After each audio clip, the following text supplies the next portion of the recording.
যে বাংলাদেশ যে ইউনাইটেড আছে অন মেজর ইস্যুস, রাষ্ট্রের প্রয়োজনে, রাষ্ট্রের বড় বড় সমস্যার সমাধানে এবং রাষ্ট্রীয় ব্যাপারগুলোতে দলমত নির্বিশেষে আমরা যে ঐক্যবদ্ধ আছি, এইটি সারা বিশ্বের কাছে প্রমাণিত হয়েছে, তুলে ধরা সম্ভব হয়েছে। সেখানে অনেকগুলো প্রোগ্রামে আমরা অংশগ্রহণ করেছি। জাতিসংঘের সাধারণ অ্যাসেম্বলি যেটা, সেখানে বাংলাদেশে যারা ইনভেস্ট করে বড় বড় company, investors forum of Bangladesh, সেখানে আমরা পার্টিসিপেট করেছি, আমরা কথা বলেছি।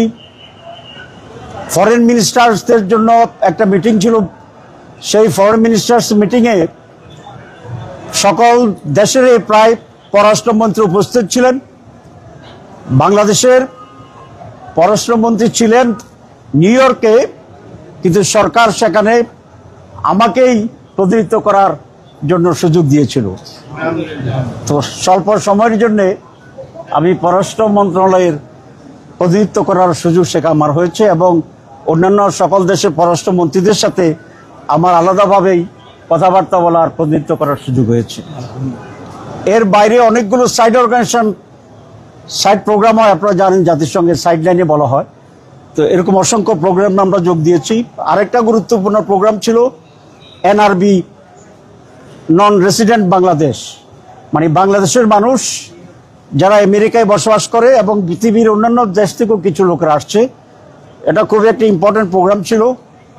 সেখানে আমাদের প্রধান উপদেষ্টা ছিলেন, আমরা যারা ওনার সাথে গিয়েছি 3টি দলের প্রতিনিধি, তাদেরও বক্তব্য রাখার সুযোগ হয়েছিল এবং আমেরিকা সহ আশেপাশের দেশের বাংলাদেশের অত্যন্ত গুরুত্বপূর্ণ লোক যারা ছিল তারাও সেখানে ছিল।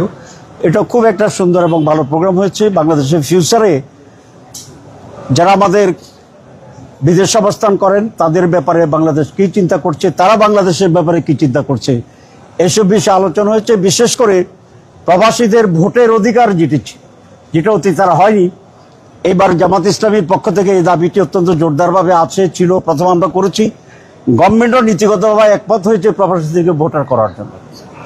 সেখানে আমি বলেছি এটাকে সহযোগিতা করার জন্যে আমাদের ন্যাশনাল আইডি মাধ্যমে তারা ভোটার হচ্ছে, ভোট দিতে পারবে। কিন্তু আমি বলেছি ন্যাশনাল আইডি করতে যদি কিছুটা জটিলতা হয়, সময় লেগে যায়, তাহলে আরও শর্ট কোনো ডকুমেন্ট দিয়ে, যেটা বাংলাদেশের নাগরিক এটাই প্রমাণ করে যথেষ্ট, যেমন পাসপোর্ট আছে, অন্য কোনো যদি কোনো কার্ড ইস্যু করে, যেভাবে হোক এবার যেন তারা পরিপূর্ণভাবে ভোট দিতে পারে।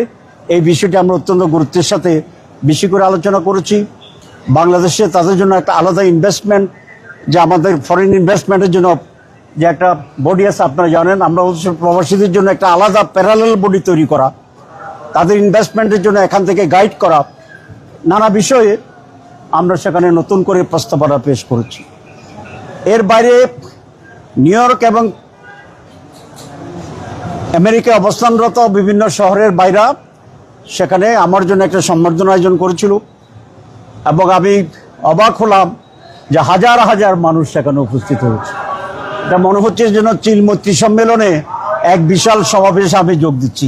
বিশাল উৎফুল্লতা ছিল, স্লোগানে এলাকা ভরপুর ছিল, মনে হয় এটা অ্যানাদার বাংলাদেশ ছিল, এরকম। তো সেখানেও আমাদের প্রবাসী ভাইরা তাদের সমস্যার কথা বলেছেন, সম্ভাবনার কথা বলেছেন, বাংলাদেশ সম্পর্কে জানতে চেয়েছিল, বাংলাদেশের ভবিষ্যৎ ক্ষমতায় কারা যাবে সে সমস্ত আলোচনা হয়েছে, তারা কাকে চাচ্ছে মানুষ সেসব আলোচনা হয়েছে। বেশ করে ডাকসু এবং জাকসু নির্বাচনে যে রেজাল্ট হয়েছে তার প্রভাব দেখলাম শুধু বাংলাদেশে না, আমেরিকার মাটিতেও বাংলাদেশের ভিতরে বিশাল প্রভাব সৃষ্টি করছে, আলহামদুলিল্লাহ। তো এই সব জায়গাতে একটা সফল প্রোগ্রাম আমরা করেছি আল্লাহর মেহরবানিতে। এরপরে শিকাগোতে আমার ছোট মেয়ে থাকে, সে আর্কিটেক্টে সেখানে মাস্টার ডিগ্রি করছে ইলিনয় ইউনিভার্সিটিতে, তাকেও দেখার জন্য গিয়েছিলাম। শিকাগো থেকে আজকে দুবাই হয়ে এমিরেতের ফ্লাইটে এখন ঢাকা এসে নামলাম, আপনাদের সাথে সাক্ষাৎ হয়েছে। আপনারা এখানে কষ্ট করে উপস্থিত হয়েছেন, এই জন্য আমি অত্যন্ত কৃতজ্ঞ এবং উৎফুল্ল প্রকাশ করছি। ইতিমধ্যে বাংলাদেশের রাজনীতিতেও খুবই চলমান, অনেক কিছু হচ্ছে, খবর পাচ্ছিলাম। ইনশাল্লাহ এখন দেশে আছি, নিজেও সক্রিয়ভাবে এখানে আবার অংশগ্রহণ করতে পারবো আমি ইনশাল্লাহ আশা করি। আপনারা জানেন যে কমিশনের মিটিং আবার বহুদিন পরে শুরু হয়েছে, আগামীকাল মিটিং আছে, আমাকে এখনই জানানো হলো, এবং আশা করি সেই মিটিংয়েও ইনশাল্লাহ আবার পার্টিসিপেট করব। আমরা তো ফেব্রুয়ারি নির্বাচন নিয়ে কোনো সংখ্যা দেখি না, কিন্তু ফেব্রুয়ারি নির্বাচন আগে কতিপয় বিষয়ে আমাদের সমাধান হওয়া অত্যন্ত জরুরি।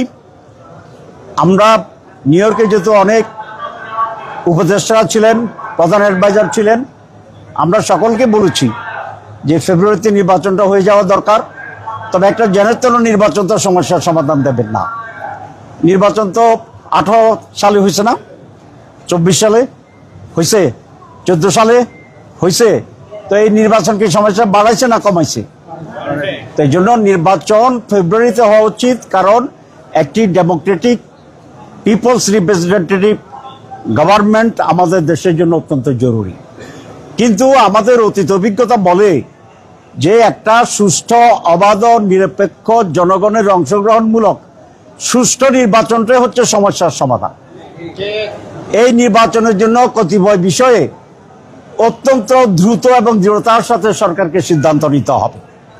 এর ভিতরে একটা হচ্ছে আমাদের জুলাই চার্টার, যেটা বলছি জুলাই সনদ, যে কতিপয় বিষয়ে যে আমরা রিফর্মস করেছি, সংস্কার করেছি, এটা আরো 3 মাস আগে হয়ে যেতে পারত।